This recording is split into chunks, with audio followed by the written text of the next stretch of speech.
जाना था है तो फिर उसूल की बात करिए।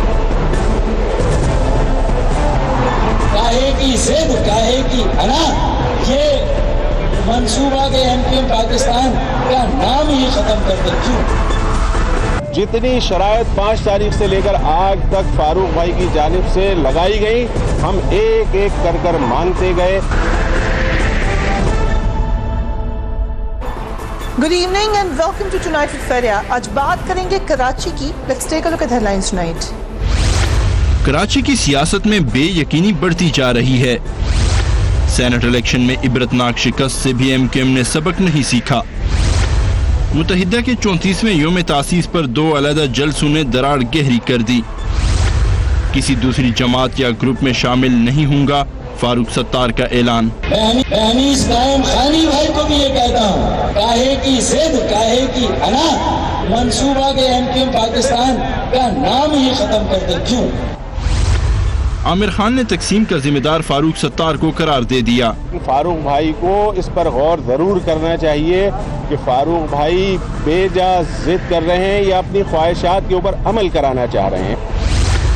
अगले इंतखाबात में कराची का मैंडेट किस तरफ जाएगा, पूछेंगे पाक सरजमीन पार्टी के चेयरमैन मुस्तफा कमाल से।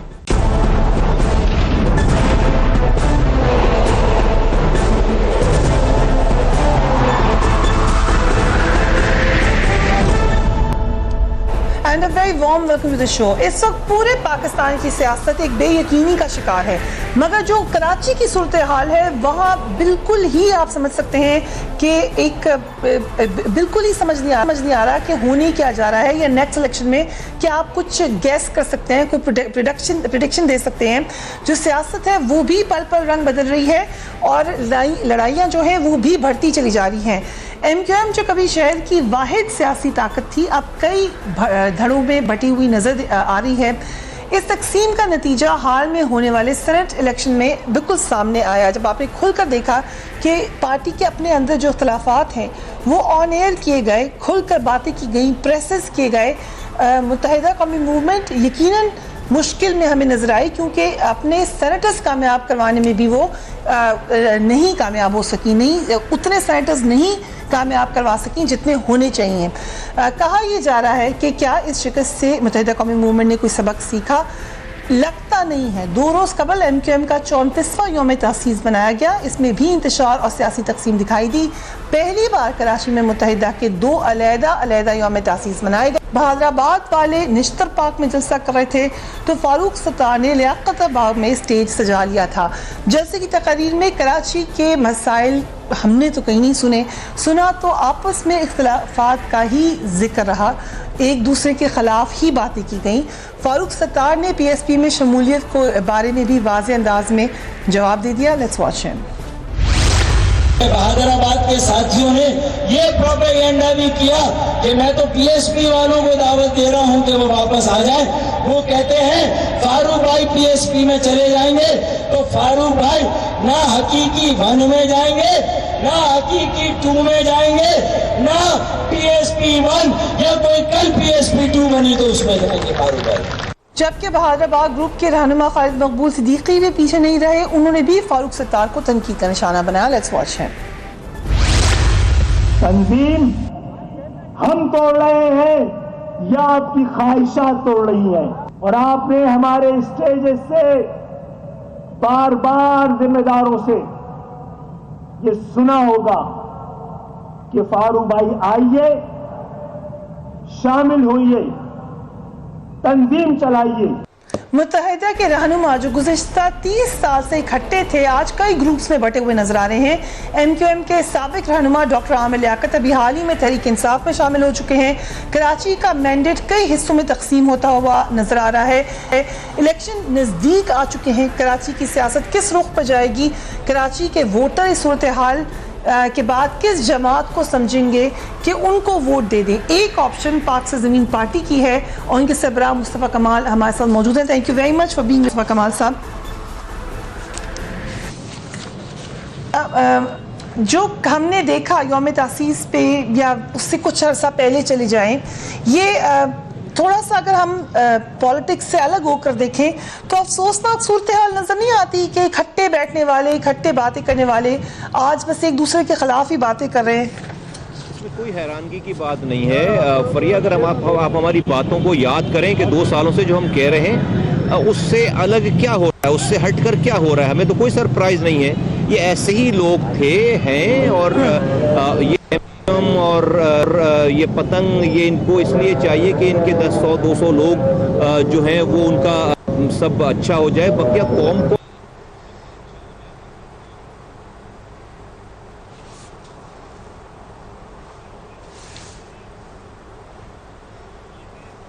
खराब हो गया। यहाँ पे कोई फिक्र कोई बात नहीं है। शहर में पानी नहीं है, गटर में पानी आ रहा है, कोई फिक्र कोई बात नहीं है। शहर कहीं ना कुंडी बन गया, नौजवानों को रोजगार नहीं है, अस्पतालों में दवा नहीं है, तालीम नहीं है, कोई फिक्र, कोई इस तरह की कोई बात नहीं है। कह रहे हैं 34 सालों के बाद इनको ख्याल आया कि कह रहे हैं खालिद मखदूम सिद्दीकी साहब फरमा रहे हैं का नाम लेके कि फारूक भाई अब अगर जो वो गंदी आंख से देखा गया तो आंखें निकाल लेंगे। ओ भाई क्या कह रहे हो, 34 साल से तुम माओ बहनों को गंदी आंख की तरह देखते थे, अब कह रहे हैं कि अब पार्टी में माँ जबीनों को टिकट नहीं दिया जाएगा। ओ भाई साहब क्या हो गया? दैट मीन्स कि आप 34वां यौम तासीस मना रहे हैं आप, तो इसमें इट मीन्स कि 34 सालों से आप माँ जबीनों को, ये जो बेचारी खवातीन हैं और इज्जतदार माए बहनें हैं, मुझे तो सारी हमदर्दी है इनके साथ, मतलब क्या बना दिया आपने इस कौम को, आप उनको माँ जबीने कह रहे हैं। तो बहुत मैं समझ रहा हूँ कि समझता हूँ कि उर्दू बोलने वाले लोगों को जिनके लीडर होने के दावेदार हैं, उनकी आंखें मैं समझता हूँ अगर जो भी 1% लोग रह गए थे जिनकी आंखें नहीं खुली हुई थी, वैसे मैं बताऊँ कोई भी इनके साथ नहीं रह गया। चंद ये जितना बड़ा मजमा हुआ है, जितनी बड़ी इनके पास काउंसलर्स की तादाद है, MP MNAs हैं और सिटी गवर्नमेंट के एम्प्लॉयज़ हैं, मैं कहता हूँ कि अगर वो भी पूरे आ जाते तो जो वो इससे ज़्यादा बड़ा मजमा हो जाता, तो वो भी पूरे नहीं आए। मैं इस पर भी कॉमेंट नहीं करता। मैं समझता हूँ कि कराची के लोगों ने समझ लिया है सब कुछ। अल्लाह, आज मैं भी हैदराबाद में एक कैंप पे बैठा हूँ जहाँ पर हमारी मेंबर शादी मुहिम चल रही है। मैं समझता हूँ जितने मेरे इस कैंप पे यहाँ पर लोग हैं और मैं यहाँ पर 11 कैंप्स लगे हुए, मैं समझता हूँ कि दोनों के जलसों में भी इतने लोग नहीं थे। राइट उसके बावजूद मुस्तफा कमाल साहब, क्या वजह है कि जो 2 धड़े अलग हुए, किसी ने क्यों नहीं सोचा कि फिर हम PSP में चले जाएं, या PSP ने सोचा कि किसी एक को आपके साथ शामिल कर लें? ये ऑप्शन क्यों नहीं बनी?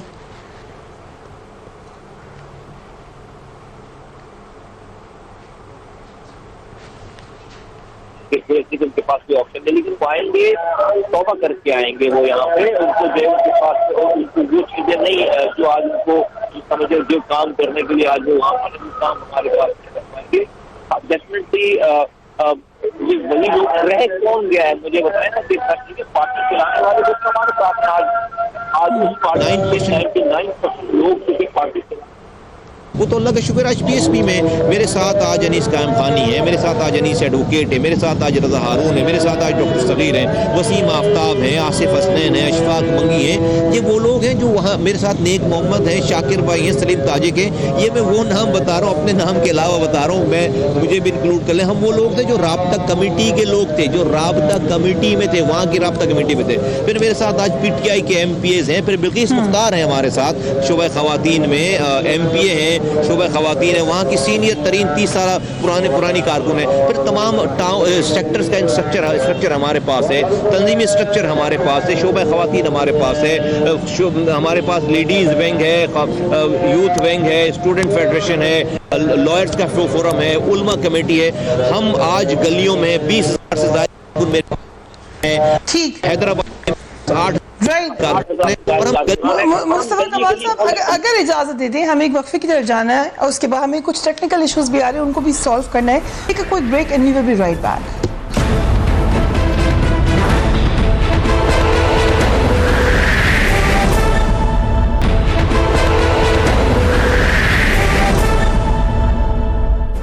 And welcome back. Mustafa Kamal साहब, 23 मार्च को 2 साल हो जाएंगे जो आपने पाक से ज़मीन पार्टी का नाम पाक से ज़मीन पार्टी सेलेक्ट किया था। आपने कहा मैं नेशनलिस्टिक पॉलिटिक्स करना चाहता हूँ, आप वही एजेंडा लेकर चले हैं, मगर कहाँ तक समझते हैं कि आप अपनी जगह बना पाए हैं? क्योंकि इलेक्शन अब सर पर है, आपकी जमात एक नई जमात है, कराची हैदराबाद में आप इस वक्त मौजूद हैं। उसके अलावा आप समझते हैं कोई जगह जहाँ पर आपको समझा जाए कि आप एक वायबल फोर्स हैं? देखें, मैं समझता हूँ कि पाकिस्तान की 70 साल तारीख में ये पहली जमात होगी जो दो लोगों से शुरू हुई और ऐसी जगह से और ऐसे वक्त से कि जब सच बोलने की सबसे छोटी सज़ा मौत होती थी, अल्ताफ़ हुसैन साहब से इख्तलाफ करने की सबसे छोटी सज़ा मौत होती थी। वहाँ पर मैं और अनीस कायम खानी साहब 3 मार्च को फिर हमने पार्टी बनाई। अल्लाह ताला ने हमारी बात लोगों के दिलों में डाल दी, एक एक करके लोग आए और आज ये काफिला बन गया। और जो लोग 34 सालों से अपनी इमारत बनाए बैठे, उनकी पहली दफा कराची, हैदराबाद, सेक्टर सिंध के इलाके के लोगों को पहली दफा सच सुनने को मिला, उनके पास ऑप्शन आया और सारे चूंकि एथनिक बेस पॉलिटिक्स नहीं कर रहे तो पूरे और सिंध भर से, पूरे सिंध के खुसूसन अर्बन सेंटर से और तमाम देही सिंध से भी हम भरपूर अंदाज में इलेक्शन लड़ने जा रहे हैं। और फरिया मैं आपको बता रहा हूं कि हम इंशाअल्लाह ताला प्लेजेंट सरप्राइज देंगे। मैं आपको बता रहा हूं कि आने वाला 2018 का इलेक्शन पाक से ज़मीन पार्टी अपना चीफ मिनिस्टर मुंतखब या करेगी इंशाअल्लाह। हुए हमें हमारी पार्टी पाकिस्तान में अपनी रिसोर्सेज को स्ट्रेच आउट नहीं कर सकता, नहीं मिल पाए। 2018 पूरे सिंध भर से हम इलेक्शन लड़ेंगे और अर्बन सेंटर्स तो हम आपको बता रहे हैं, हम स्वीप करेंगे इंशाल्लाह। ठीक है, आपने काफी हाई होप्स बताई हैं कि चीफ मिनिस्टर होगा आपका, all the best for that. लेकिन एक आपने खुद ही याद कराया कि 2 लोगों से ये जमात शुरू हुई थी। उस वक्त भी मैंने आपसे ये सवाल किया था, तब भी आपने कहा था वक्त आने पे बताऊंगा। ये जो फंडिंग का सवाल है पाक से जमीन पार्टी का, आपने कहा मेरे कुछ दोस्त हैं, जब वक्त आएगा मैं नाम भी बता दूंगा। आज भी ये सवाल उठाते हैं लोग, क्या पता है, क्योंकि आजकल ये सवाल उठ भी बहुत रहा है पार्टी की फंडिंग के हवाले से, कि कहां से आती है पीएसपी की फंडिंग? लोग दे रहे हैं। मेरे पास 20,000 से ज्यादा कारकुनान कराची में है, 8,000 कारकुनान यहाँ हैदराबाद में है। हर दिन हमारे पास आने वालों की तादाद बढ़ती चली जा रही है। बिजनेस कम्युनिटी हमसे जुड़ी हुई है, कराची के लोग हमसे जो मुंसलिक है, फिलैंथ्रोपिस्ट हमारे साथ है। लेकिन आज भी मुझे शदीद परेशानी है, कमी है, पैसों की कमी है, तंगी है, फंडिंग की तंगी है। अगर हमारे पास, आप देखेंगे हमने बहुत देर के बाद हम एक कोई जलसा करने के काबिल होते हैं, पैसे जमा करते हैं, फिर एक जलसा करते हैं, फिर उसके बाद काफी टाइम लग जाता है। मेरे इतनी डिमांड है कि अगर हमारे पास पैसे हो, फंडिंग हो, पाक से जमीन पार्टी रोजाना जलसे कर रही हो, हर इलाके में अवाम की डिमांड। हमारे पास रिसोर्सेज की कमी है, तो ये आज जो कुछ हो रहा है लोग दे रहे हैं, लोग कॉन्ट्रीब्यूट कर रहे हैं, लोग कंट्रीब्यूट करें। आपने कहा एक और जमात पाकिस्तान तहरीक इंसाफ भी कोशिश कर रही है कराची में वोट बैंक लेने के लिए। आप क्या हमें मुख्तलिफ जगह पे कोई खास तनकीद ना आप पाकिस्तान तहरीक इंसाफ पे करते हैं, वो भी सपोर्ट करती है आपको, क्या नेक्स्ट इलेक्शन में हम कोई अलायंस देख सकते हैं आप दोनों के अंदर? इलेक्शन में या किसी भी इलेक्शन में हमारा कोई अलायंस किसी के साथ नहीं होगा। पाकिस्तान जमीन पार्टी अकेले की हमारा निशान डॉल्फिन है, डॉल्फिन के निशान पर हम सोलली अकेले इलेक्शन लड़ेंगे। हमारा मानना ये है कि अगर आप इलेक्शन से पहले कोई अलायंस करते हैं तो आप अपने वोटर्स को कंफ्यूज कर देते हैं, और आज तक किसी भी पार्टी का वोटर किसी अलायंस के नतीजे में किसी दूसरी पार्टी को जाकर वोट नहीं डालता, सारे वोट ज़ाया हो जाते हैं। और हमारे पास अल्लाह का शुक्र है पूरा ग्राउंड यहाँ पर, मैं अभी पंजाब में तो इलेक्शन उस तरीके से नहीं लड़ने जा रहा, तो सिंध में और कराची में, हैदराबाद में तो अल्लाह का शुक्र है कि हमारे पास वर्कर्स हैं, हमारे पास ऑर्गेनाइजेशन है, हमारा नैरेटिव जो है लोगों ने एक्सेप्ट कर लिया है, मेरी क्रेडिबिलिटी को लोग जानते हैं। मैं कराची जैसे शहर को लोगों ने आखिरी दफा बनते हुए देखा था, वो हमारे दौर में देखा था, ना उससे पहले बना ना उसके बाद बना। हमारे ही पास अल्लाह ताला ने हमें उन ओहदों से गुजारा है जहां पर हमें से हमें गुजारा, तो हमें पता है कि लोगों की खिदमत कैसे होती है। ये शहर जानता है, कराची जैसा शहर जिसमें तमाम रंग नस्ल जुबानों के लोग रहते हैं, जब ये शहर रात को सो रहा होता था, अपने घर वालों के साथ आराम कर रहा होता था, तो मुस्तफा कमाल को लोगों ने पूरी रात कराची की सड़कों पर खड़े रहकर कराची को बनाते हुए देखा है, ताकि अगले सुबह कराची वालों की जिंदगी में सुकून ला सकूं। मैं 5 सालों तक सड़कों पर खड़ा रहा हूँ, मैंने 300 अरब रुपए खर्च किए और अल्लाह का शुक्र है मुझ पर 1 रुपए का भी इल्जाम। ये क्रेडिबिलिटी है, कितने लोग ये बात कर सकते हैं, और अल्लाह का शुक्र है कि लोगों ने हमारी बात समझ ली है, मान ली है। 2018 का इलेक्शन सिंध में हमारा है, पीएसपी का है। राइट, पाकिस्तान तहरीक इंसाफ का जिक्र हुआ है, तो उधर अभी रिसेंटली आपके एक पुराने साथी मुत्तहिदा कौम मूवमेंट के आमिर लियाकत ने उसको ज्वाइन किया है और बड़ा एक कोराम मच गया है, बहुत शोर मच गया है। आपका क्या कमेंट है इस हवाले से, कंसिडरिंग कि नवाज शरीफ साहब ने आज कहा है कि मुझे भी वो ज्वाइन करना चाहते थे मगर अच्छा हुआ नहीं किया। कभी आपने नहीं सोचा कि आमिर लियाकत इधर आए या आमिर लियाकत ने कभी सोचा हो कि पीएसपी में चले जाएं? मैंने क्या सोचा और आमिर लियाकत साहब ने क्या सोचा ये तो मैं आपको नहीं आपसे मैं शेयर करूं यहाँ पे तो अच्छा है। मैं इस मौके पे आमिर लियाकत साहब को मुबारकबाद पेश करता हूँ कि वो पीटीआई में चले गए और मैं इमरान खान साहब को भी मुबारकबाद पेश करता हूँ कि उन्होंने आमिर खान साहब को ले लिया, इमरान को आमिर लियाकत साहब को ले लिया। और मैं दोनों की के खिलाफ को मैं मेरे उनके लिए मेरे लिए नेक जज्बात है, मेरी दुआएं हैं अल्लाह ताला ये कायम रखे और दोनों को मैं मुबारकबाद पेश करता हूँ। किसी पार्टी में जाने या आने से मैं समझता हूँ कि किसी को कोई प्रॉब्लम नहीं होनी चाहिए। और हमें एक बात जो हमने पूछी थी आमिर लियाकत साहब से जब हमारे प्रोग्राम में आए थे आपकी उस पे क्योंकि जिक्र हुआ पीएसपी का, मैं चाहती हूँ आप वो सुने आमिर लियाकत साहब ने क्या कहा था। Let's watch that. कि अब फारूक भाई का झुकाव जो है वो पीएसपी की तरफ हो रहा है और ये एक नई डेवलपमेंट है और अगर ये हो गया तो फिर ये एमकेएम जो बहादुराबाद में बैठी है इसके पास फिर कुछ नहीं होगा, क्योंकि देखिए फारूक सत्तार साहब को इंतखाबी सियासत लड़ना भी आती है और अगर वो उस तरफ चले गए, उनका पलड़ा उस तरफ हो गया तो जाहिर है इसमें पीएसपी को बहुत फायदा होगा और पीएसपी के लिए तो ये बहुत अच्छा यानी अच्छा रास्ता है और मुझे लग रहा है कि आने वाले दिनों में इन दोनों में कुर्बत कुछ ज्यादा बढ़ जाए। इस हवाले से क्या मुस्तफा कमाल साहब झुकाव लगा आमिर लियाकत को कि फारूक सत्तार का आपकी तरफ है, क्या इस तरह का कोई झुकाव आपको महसूस हुआ? पर ये बड़ी क्लियरली मैं एक बात बता दूं कि अल्लाह का शुक्र है कि किसी के आने से ना जाने से मेरी पार्टी को कोई फर्क नहीं पड़ा। आज पार्टी स्ट्रॉन्ग हो गई है, अल्लाह का शुक्र है कि हमें किसी के आने से कोई, बल्कि किसी का तो फायदा हो सकता है, हम वेलकम जरूर करेंगे। हमने किसी की बेसिस से कोई चीज नहीं देखी। आपको मैं इस पे शेयर ही नहीं कर सकता कि भाई किसका हमसे रास्ता नहीं, कौन है जो हमसे बात नहीं करता, कौन है जो हमसे बात नहीं करता। हमारी किसी से लड़ाई नहीं है, प्रेवेल हम ही ने करना है, इसलिए कि हम ही सच बोल रहे हैं, हम ही किरदार के साथ यहाँ पर खड़े हुए हैं और हम ही ने एक किरदार वाली सियासत की है, लोग हमें जानते हैं। इसलिए किसी का कोई झुकाव नहीं है, हमसे हमारी सबसे बात होती है, दूसरी तरफ वालों से भी बात होती है।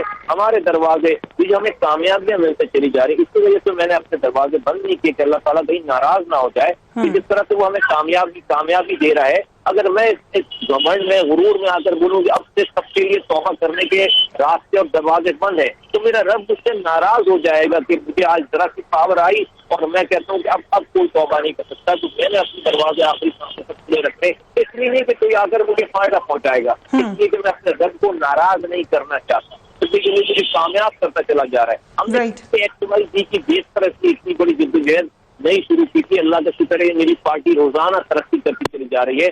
लोग आएंगे तो अल्लाह ताला उसको नसीहत देगा, सीधे रास्ते पे जाने की तौफीक देगा तो सब आ सकते हैं, वरना मेरा कोई फायदा या नुकसान नहीं। राइट क्योंकि हम एक अगर लाइटर नोट पे ये बात कर लें, बाकी है तो आपके साथी, आपने कहा ना किसी के लिए दरवाजे बंद है ना कोई खास फर्क पड़ा है, इस पे आपका पॉइंट ऑफ व्यू बड़ा वाजे है, लेकिन एक दिल तो चाहता है इंसान का कि ये मेरा पुराना साथी है, ये मेरे साथ ही आ जाए इधर।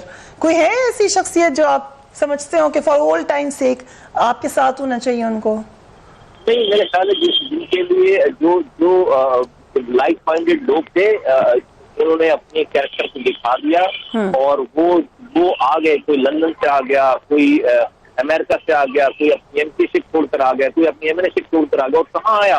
कोई अपनी 35 साल की डिप्टी कन्वीनरशिप छोड़कर आ गया, कोई अपनी आसाइशों को छोड़कर आ गया, कोई डिप्टी मेयरशिप छोड़कर आ गया। कहाँ आ गया? उस जगह पे आ गया जहाँ पे जो दो लोगों की जमात थी, दो अफराद से जमात भी नहीं थी, वहां आ गया जहाँ पर ये पता नहीं था कि अगले लम्हे मौत से बच पाएगा या नहीं बच पाएगा। वहां आ गया जहाँ पर ये नहीं पता था कि अगले इलेक्शन में इनको कॉर्पोरेट की भी सीट मिलेगी नहीं मिलेगी। तो कितने किरदार वाले लोग थे कि जितने भी लोग थे जो कंफ्यूज नहीं थे, किरदार वाले लोग थे, उनको पता था कि हम सच बोल रहे हैं, वो अपनी पर्सनल प्रिविलेजेस को लात मार के आ गए। वो लोग मेरा किसी के लिए नहीं दिल दुखता है न तड़पता है। अल्लाह का शुक्र है मैं बहुत कॉन्टेंटेड हूँ, बहुत सेटिस्फाइड हूँ। अल्लाह का हर वक्त शुक्र अदा करता रहता हूँ। और मेरे पास जो सबसे असास सबसे बड़ी पावर है वो है कारकुनों की पावर। तो जो वर्कर जो सुबह दोपहर शाम जा रहा है, गलियों में जा रहा है। मेरी माएँ बहनें दरवाजा नॉक कर करके खवातीन के पास मंशूर लेकर जा रही हैं, पैगाम लेकर जा रही हैं, पार्टी से मैसेजेस लेकर जा रही हैं। इलेक्शन की तैयारियों में लगे हुए हजारों स्कूल है, हजारों कारकुनान है, खवातीन, मर्द, औरत। ये मेरी पार्टी की बैकबोन है, ये मेरा अहसास है। मैं इस पे जितना भी फख्र महसूस करूँ, शुक्र अदा करूँ वो कम। ओके, मुस्तफा कमाल साहब ने बड़ा क्लियरली अपना पॉइंट ऑफ व्यू दिया है। हम एक ब्रेक लेते हैं एंड उसके बाद कि क्या क्या होने जा रहा है खासतौर पर कराची पे, we will talk about it after break.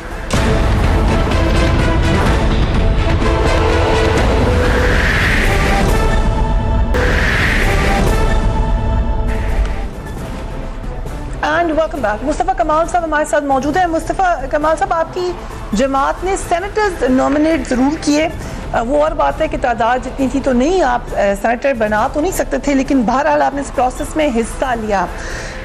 उसी वक्त हमने देखा कि आपकी पार्टी के अरकान असेंबली भी आना शुरू हुए, उससे पहले नहीं आ रहे थे। कोई चेंज इन प्लान किया है आपने, कोई नई स्ट्रैटेजी है? देखिए, हमारे पास अब तक 12 MPs आ चुके और उन 12 MPs में से जो 3 MPs इस वक्त आए जब अल्ताफ हुसैन साहब की पार्टी की, तो उनसे रिजाइन करवा दिया हमने। अल्ताफ हुसैन की पार्टी, अल्ताफ हुसैन करा रहे थे, तो तगीर को रिजाइन करवा दिया, उसके बायलेक्शन हो गए। इफ्तिखार आलम को रिजाइन करवा दिया, उसके बायलेक्शन हो गए। अशफाक मोइनी को रिजाइन करवा दिया, उसके बायलेक्शन। फिर उसके बाद 2016 हो जाती है और अपने सदर अल्ताफ हुसैन साहब को पार्टी से निकाल कर उनकी पार्टी से हमला करके पाकिस्तान। तो हमारा मानना ये है कि हमारा क्या है, उसके बाद जो MPs आए हमारे पास, तो फिर वो हमने उनसे ये कहा कि भाई हमारा फिर ये मौके बयानिया ये है कि भाई ये अल्ताफ हुसैन साहब का मैंडेट था है और रहेगा कि MKM और फारूक अख्तर की या हारिस मकबूल की किसी से नहीं है, तो अल्ताफ हुसैन की है भाई की, वरना तो MKM हमारी भी उतनी है जितनी फारूक अख्तर साहब की है। और ये मैंडेट तो हमारा है। फिर अल्ताफ हुसैन के बाद अगर ये मैंडेट है तो भाई हमारा मैंडेट है। हमने 2013 के इलेक्शन में जिसके ये भी बैठे हैं, हमने इनके लिए काम किया। तारीख साहब खानी जबकि कन्वीनर थे, मैं राब्ता कमेटी में था, रजा हारून राब्ता कमेटी में थे, अशफाक मंगी राब्ता कमेटी में थे, अली एडवोकेट राब्ता कमेटी में थे, डॉक्टर सलीम राब्ता कमेटी में थे, और पूरा सिस्टम जो हमारे पास है वो वहाँ था। और इनको मैंडेट अल्ताफ हुसैन तो लंदन में थे, हमने यहाँ पर कम वर्ष के इनके लिए मैंडेट दिलाया। फिर हमने ये अपने एक मौका करता है कि इनसे कहने पर रिजाइन नहीं करेंगे। बिल्कुल मैं जस्टिफाई नहीं कर रहा, अनएथिकल बात हो सकती है और होगी शायद अनएथिकल बात, लेकिन किसके साथ हो रही है? वो लोग जो कि मुजस्सिमा है अनएथिकल चीजों के, कि हमने फिर ये सोचा कि इनके कहने पर हम रिजाइन क्यों करें, इनको तो हमने तंगी करना है, इनके पीछे लग के रहना के लिए इनको अगर खुला छोड़ेंगे तो ये ज्यादा खून पीछेंगे लोगों का। फिर हमने ये डिसाइड किया कि नहीं, हम असेंबलियों में जो लोग जितना भी टाइम रह गया है जाकर कम से कम कराची वालों के लिए जहाँ जहाँ से मैंडेट लोग लेकर आए वहाँ उनके लिए आवाज उठाए, सिंध के लोगों के लिए आवाज उठाए, हैदराबाद के लोगों के लिए आवाज उठाए। ये फिर हमने डिसाइड किया। आपने किस हल्के से इलेक्शन लड़ना है? सॉरी, सोचा आपने कि किस हल्के से इलेक्शन लड़ेंगे आप? मैंने बिल्कुल ये नहीं सोचा और मेरी पार्टी डिसाइड करेगी, हम बैठ कर फैसला करेंगे और जहाँ से पूरी पार्टी का मशवरा होगा, डिसीजन होगा, वहाँ से मैं ये फैसला करूंगा। लेकिन अभी तक तो मैंने ये डिसाइड नहीं किया। राइट, दोबारा अगर MKM की तरफ आए, फारूक सत्तार साहब ने एक ऑप्शन दी थी खालिद मकबूल सिद्दीकी को कि किस तरीके से दोस्ती हो जाए, मगर उसको रिजेक्ट कर दिया गया। क्या अब ये नजर आ रहा है कि रजा हारून साहब ने आपकी पार्टी के ये कहा कि 12वें खिलाड़ी बन चुके हैं फारूक सत्तार साहब, आपको क्या लग रहा है उनकी हैसियत अब कमजोर हो गई है, उनकी ग्रिप पार्टी के ऊपर, और दूसरा ग्रुप ज्यादा स्ट्रॉन्ग है? देखिए बढ़िया, मैं आपको बड़ी सिंपल बात होता है, जब हम 2016 में आए थे ना, 3 मार्च 2016, ये सब लोग जमा होकर वही खड़े थे अल्ताफ हुसैन साहब के साथ। तो हम तो उस पार्टी को चैलेंज कर रहे आए थे जिसका फायदा अल्ताफ हुसैन था, 9-0 खुला हुआ था, लड़के जमा होते थे, ये सब लोग वहाँ खड़े होकर प्रेस कॉन्फ्रेंस करते थे।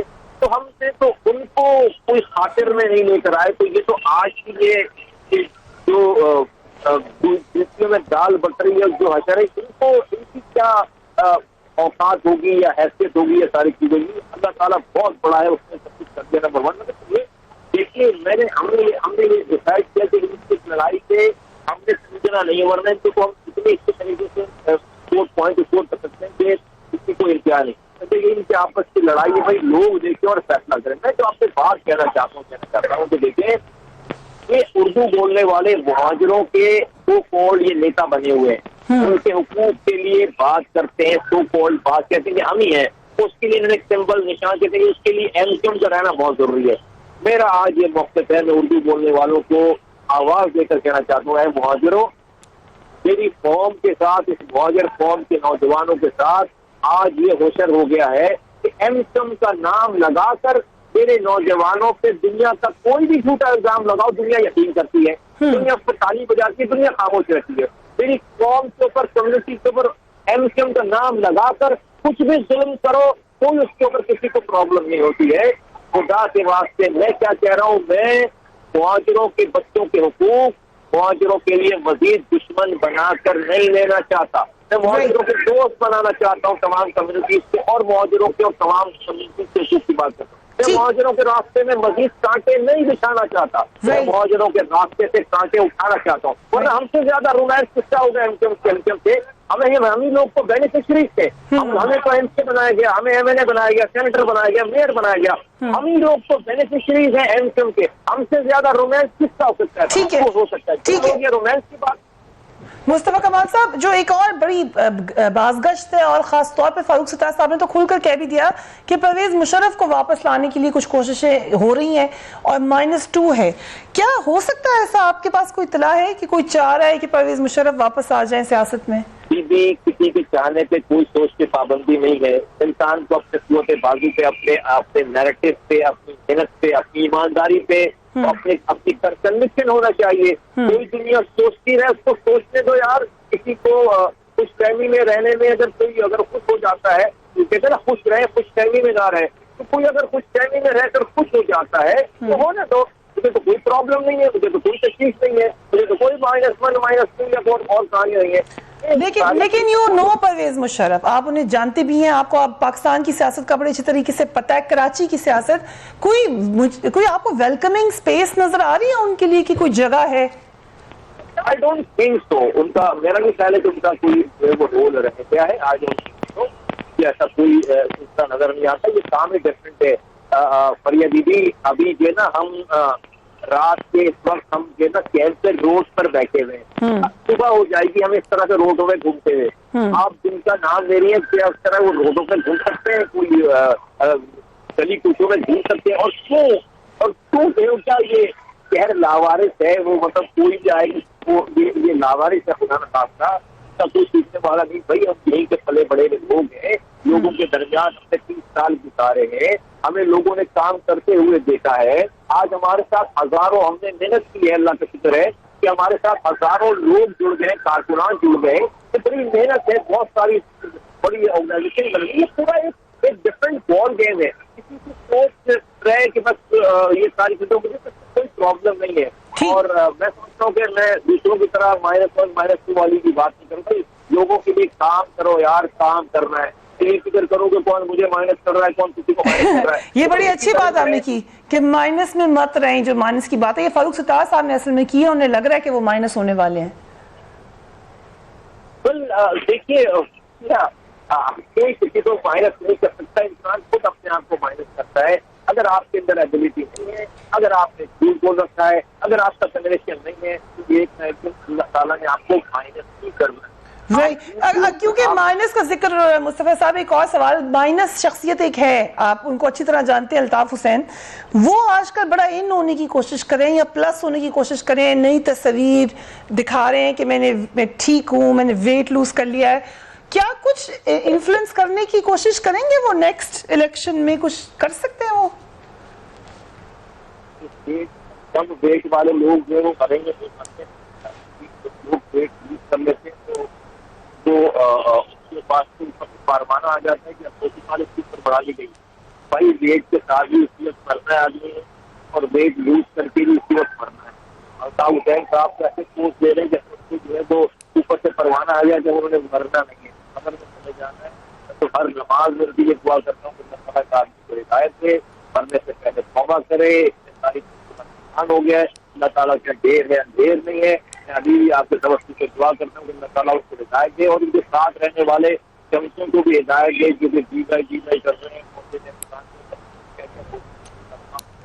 अल्लाह ताला इस सारी ड्रामेबाजी जो है वो आग जिस दिन बंद होगी, उस दिन एक लूज और वेट कम के ऊपर जो है वो सौदेबाजी नहीं होगी। क्या करके आए हो, इसके ऊपर हिसाब किताब करना पड़ेगा, तो इसकी तैयारी करनी चाहिए। और उनका कोई रोल नहीं है। लोग अगर वो ऐसा नहीं कि कोशिश नहीं कर रहे, उन्होंने कोशिशें बहुत की है, तो मारने की तबलीग करते हैं ना कि भाई जो भी उनका मुखालिफ है उसको मार दो। मारने वाली जात वो अल्लाह ताला है। जब तक वो नहीं चाहेगा कोई किसी को नहीं मार सकता, जब वो चाहेगा तो कोई किसी को न बचा सकता है न वो मार सकता है। Right. इसी नोट पर we'll have to end this interview. Thank you so much Mustafa for giving us time. Minus कौन है कौन नहीं है इस सियासत से, इसका खुद ही आपने तयन करना है, क्योंकि कोई आपको माइनस नहीं कर सकता अगर लोग आपको चाहते हो। सो इस बात को पे we will wrap it up here. अपने घर वालों का ख्याल रखिए। अल्लाह हाफिज।